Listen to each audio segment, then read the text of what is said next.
Today I want to tell you maybe the most powerful question that you could ask when you're practicing solution-focused brief therapy. But before we even get to the question, I want to tell you why it's so important.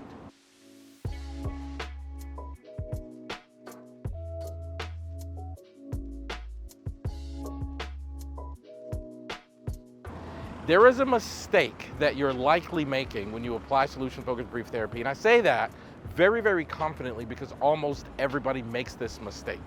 And what you do is you actually spend too much of your time and energy in the session believing your client's words, trying to interpret your client's words, trying to understand your client's words instead of trying to use your client's words. So a really good example, this happened today in one of our coaching calls for my training organization, and somebody was like, I'm using solution-focused brief therapy, and what do I do when the client says, and just to give an example, if the client says something like, I'm having a hard time sleeping. That was actually the example that happened in the coaching call. And like I said, I struggled with this when I was first learning. It's a very, very common mistake.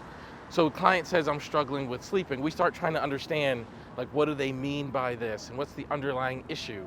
And instead, I want you to ask this really powerful, important question, and that is, what would you rather be experiencing?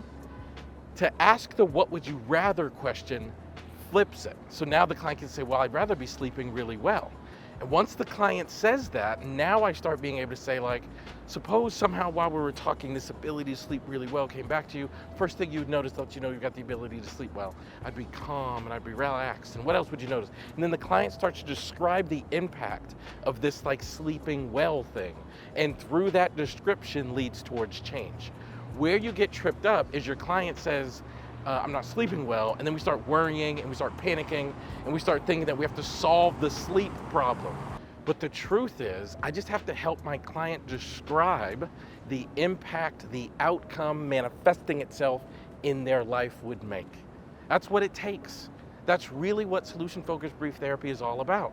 So when a client says something really problem-laden, they say something really kind of symptom-laced, I'm not sleeping, I got a bad headache, whatever, I get to ask the what would you rather be experiencing question, how would you rather things be?